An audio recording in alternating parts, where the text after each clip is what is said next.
Putin is a head of state. Do you think that a head of state can just be arrested anywhere? How many crimes have your country committed in Iraq? How many crimes have everyone else who's so vocal today committed in Iraq and Afghanistan? Have you arrested them?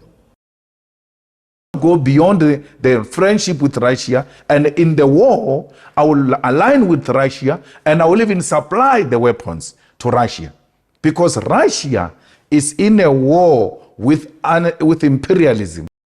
This is another part of that controversial interview between the BBC HARDtalk show host Stephen Saka with some top leaders from South Africa, that is the opposition leader EFF, Julius Malema, and the ANC, which is the ruling party Secretary General Fikile.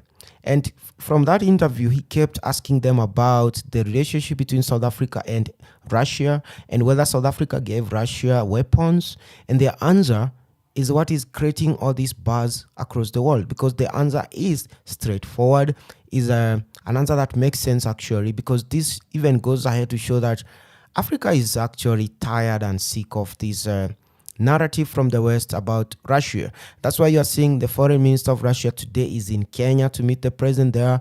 Before that, I think he was in Ethiopia. After that, he's going to South Africa for a meeting of foreign ministers from BRICS countries.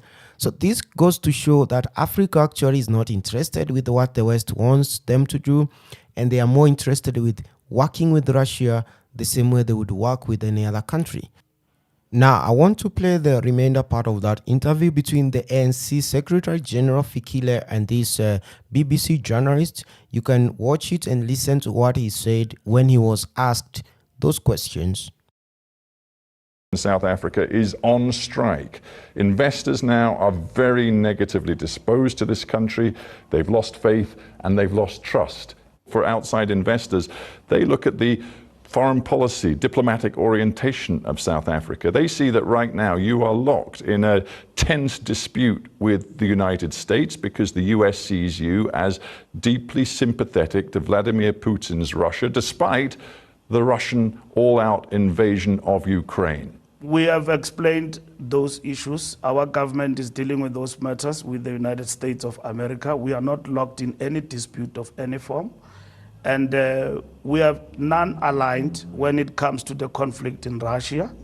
And that is the line we're pursuing. Well, for a start, the US ambassador here in South Africa said that he had evidence that weapons had been loaded onto a Russian... I met with him yesterday. He apologized for being overzealous and saying things that he shouldn't have said. Yeah, you say he's apologized. We have not heard him himself issue an apology. Well, I am saying to you, he have apologized. I met him right here in the Revolutionary House yesterday. Your government has launched an investigation about that alleged weapons shipment. It is correct. Can you categorically guarantee to me here and now, as the head of the ANC, that no weapons were put on board that vessel?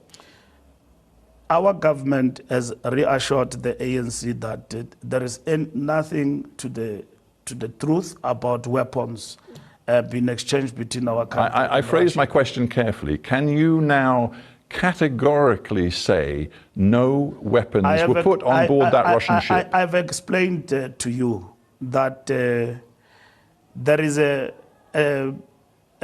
action that has been taken by our government in terms of investigating. South Africa is a treaty member of the International Criminal Court. If Putin comes here in August, as planned, your government will be obliged to arrest him. As head of the ANC, do you believe your government should and indeed will arrest Vladimir Putin? If it was according to the ANC, we will want President Putin to be here even tomorrow.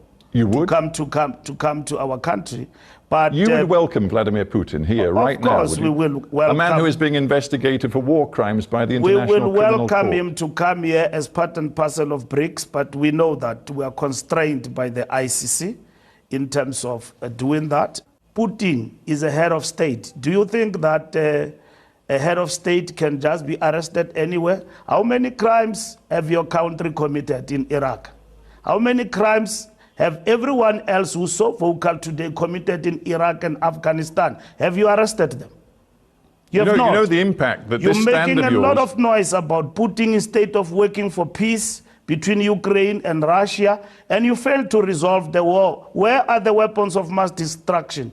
Tony Blair went to Iraq and claimed that there are weapons of mass destruction. Did you see anybody standing against that in the United Kingdom and Britain? More than millions of people have died in Iraq and Afghanistan, and there are no weapons of mass destruction. We know what the war is about. Mr. Secretary General, between Russia and Ukraine. We want peace. That's what is important, so that the world can thrive.